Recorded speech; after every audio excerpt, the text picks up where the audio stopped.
Hello students, class 7th exercise 14.1 question number 7. State the number of lines of symmetry for the following figures. ये जो following figures हैं इसमें line of symmetry बतानी है कि कितने होंगे। पहला लेते हैं एन इक्विलेटर ट्रायंगल, इन सभी के N isosceles triangle, A scalene triangle, A square, a rectangle, a rhombus, a parallelogram, a quadrilateral, a regular hexagon, a circle. तो इन सभी के हमें number of lines of symmetry हमें बताना है। तो हमने इनके सबसे पहले इनके फिगर हमने ड्रॉ करके रख रखे हैं। अब हम बारी बारी से इनको आपको ड्रॉ करना बताएंगे कि इसमें number of line of symmetry कितनी होती हैं। उसके बाद हम इसको आगे सॉल्व करेंगे।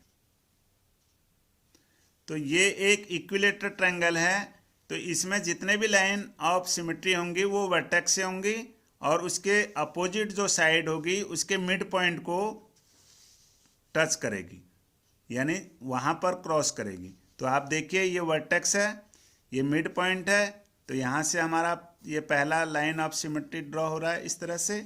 दूसरा ये वर्टेक्स है और इसका मिड पॉइंट हमने यहाँ लिया नहीं है, मिड पॉइंट इसका फाइंड आउट कर लेते हैं कहाँ पर आएगा। ये हमने लिया है 4 सेंटीमीटर, तो ये आएगा यहाँ 2 सेंटीमीटर मिड पॉइंट। ये भी 4 सेंटीमीटर है क्योंकि ऑल साइड्स इक्वल हैं। ये है मिड पॉइंट 2।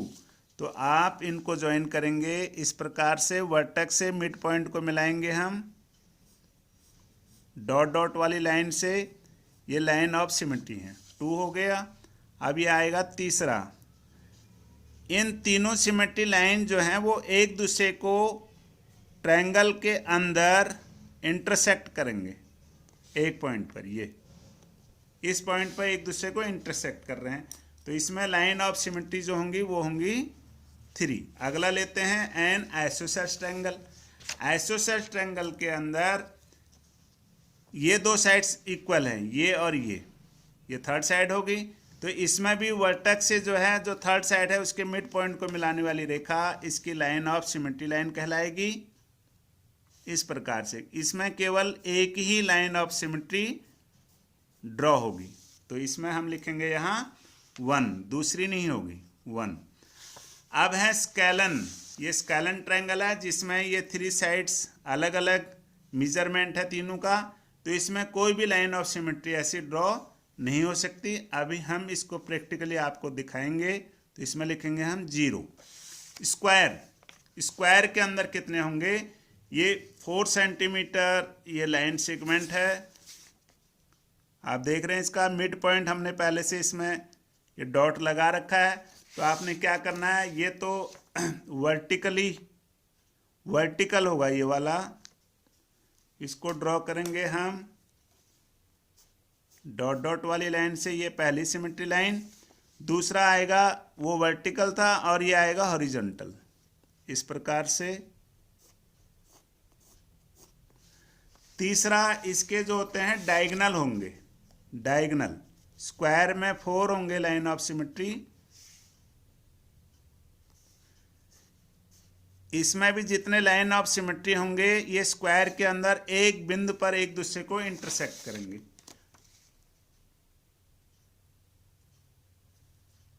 इस प्रकार से। तो इसमें जो लाइन ऑफ सिमेट्री हैं वो होंगी 4 स्क्वायर के अंदर। अब है रेक्टेंगल। ये रेक्टेंगल देखिए, इस रेक्टेंगल के भी मिड पॉइंट, हर साइड के मिड पॉइंट हमने यहाँ डॉट लगा रखा है ताकि दिक्कत ना रहे। ठीक यही काम आपको भी करना है। ये 4 सेंटीमीटर है तो 2 सेंटीमीटर पर डॉट लगा दिया। ये कितना है देखिएगा, ये है आपका 3, ये 3 है तो 1.5 हाफ ले लेंगे। अब देखिए इसका जो ये सिमेट्री ऑफ लाइन होगा वर्टिकल, ये पहला हो गया। दूसरा लेंगे हम ऐसे, प्लस का साइन बनेगा इसमें। तो रेक्टेंगल के अंदर लाइन ऑफ सिमेट्री जो है वो होंगी 2। इसके बाद रोम्बस, जो एक पतंग की शेप में दिखाई दे रहा है आपको, इसमें भी केवल दो होंगे।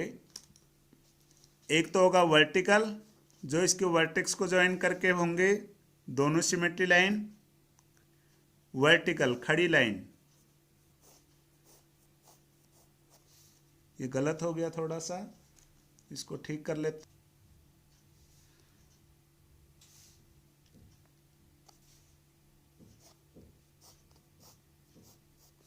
इस तरह से दूसरा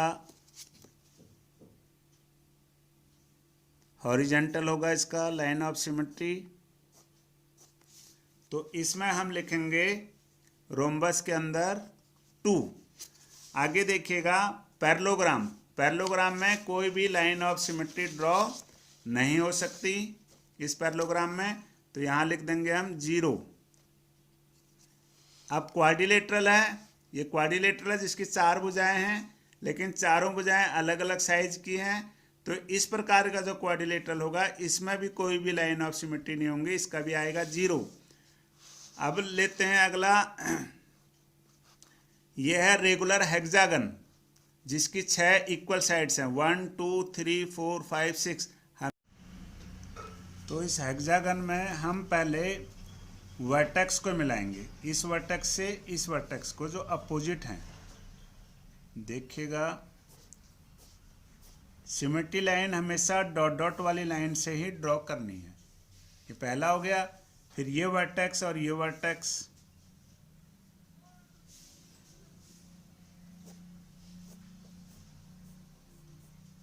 दो, फिर तीसरा देखिए वर्टेक्स, ये हैं हॉरिजॉन्टल में।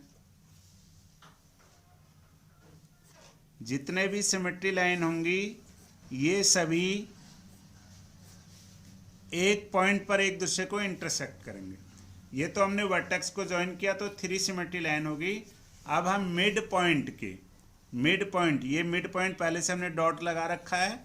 मान लीजिए आप ये रेगुलर हेक्सागन हमने 3 सेंटीमीटर लिया है, तो 1.5 पर हम डॉट लगाएंगे, मिड पॉइंट निकाल लेंगे।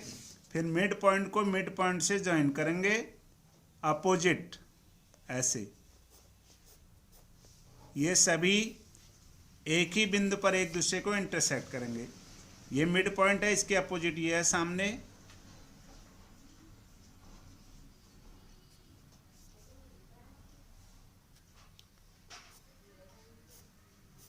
रेगुलर हेक्सागन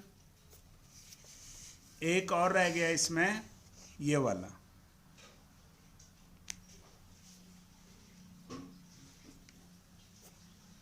आप देख रहे हैं ये सभी के सभी लाइन ऑफ सिमेट्री इस पॉइंट पर एक दूसरे को इंटरसेक्ट कर रहे हैं।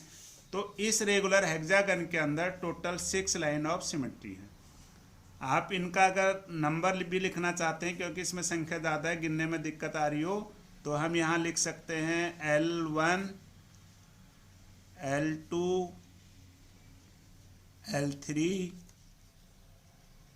L4 L5, कंटिन्यू चलते जाइए, L6। अब इसके बाद जो ये है ये L1 है, ये L2 है, ये L3 है, ये L4 है, ये L5 है और ये L6 है। तो ये 6 होगी। अब स्क्वायर के अंदर जो है इन्फिनिट होते हैं लाइन ऑफ सिमेट्री, अनगिनत, जिनको हम काउंटलेस भी बोलते हैं। काउंटलेस अनगिनत, जिन्हें गिना नहीं जा सकता। तो इसके अंदर भी अनगिनत है, तो कुछ तो हम ड्रॉ करके यहाँ देख लेते हैं जो सेंटर से होके जाएंगे। सभी लाइन ऑफ सिमेट्री सेंटर से होके एक दूसरे को इंटरसेक्ट करेंगे। सेंटर पे आप पॉइंट लगा लेना है और सेंटर से होके सभी लाइन ऑफ सिमेट्री ड्रॉ करनी है। काउंटलेस अनगिनत, आप इस प्रकार से बड़े ध्यान से आप इसको कर सकते हैं। और भी लाइन ऑफ सिमेट्री आप इसमें ड्रॉ करें जितना हो सकता है।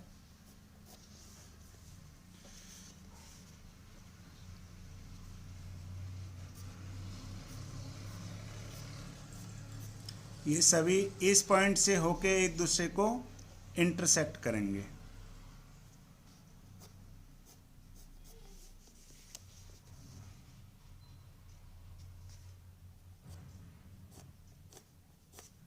तो यहाँ हम लिखेंगे इन्फिनिट या काउंटलेस। अब ये सभी जितने के जितने हमने यहाँ लाइन ऑफ सिमेट्री इसमें ड्रॉ की हैं, मैं थोड़ा सा इसको आपको प्रैक्टिकली भी करके दिखाता हूँ। ये एक इक्विलेटर ट्रायंगल है, इसका ये जो है सिमेट्री लाइन है वर्टेक्स से मिड पॉइंट को ज्वाइन करेगी नीचे। तो आप इसको ऐसे फोल्ड करेंगे तो आप देखेंगे कि ये 2 इक्वल पार्ट्स में एक पार्ट दूसरे पार्ट को पूरी तरह से ढक ले रहा है। इसी प्रकार से ये सिमेट्री लाइन लेंगे हम ऐसे, ये वाली यहाँ से फोल्ड कीजिएगा इसको, ये इस तरह से। तो हो गए। अब ये वाला देखिए सिमेट्री लाइन इस तरह से। तो ये सारे के सारे जितने भी हैं ये सभी आप ऐसे बना के इनको चेक कर सकते हैं। ये आइसोसेल्स है जिसमें 2 साइड्स इक्वल हैं, ये और ये साइड्स इक्वल है, ये थर्ड साइड है, इसमें 1 लाइन ऑफ सिमेट्री होगी।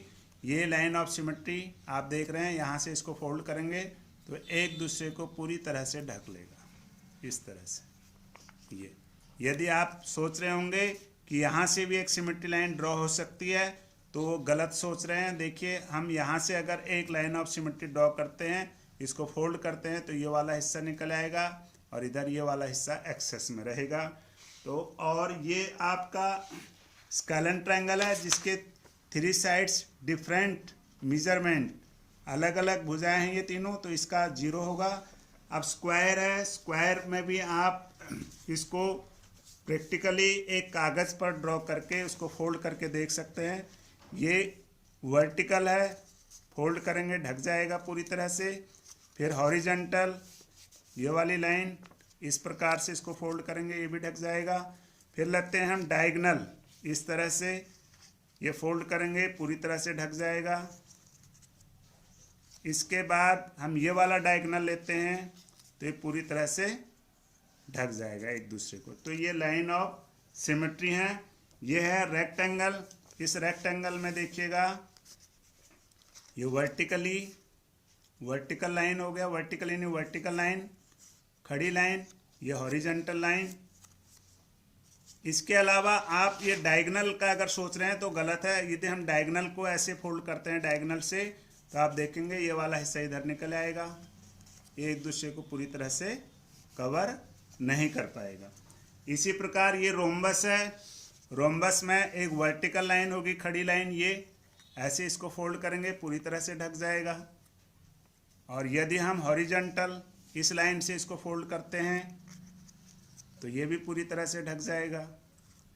तो आप जितने भी इसमें शेप्स बने हुए हैं सब में यही होगा। ये पैरेललोग्राम है, इसमें कोई भी 0 आएगा, आप बना के देखिएगा। क्वाड्रिलेटरल है, ये रेगुलर हेक्सागन है और ये आपका सर्कल है। तो ये क्वेश्चन पूरा कंप्लीट हो गया। आप इस वीडियो को लाइक कीजिए, शेयर कीजिए, सब्सक्राइब कीजिए।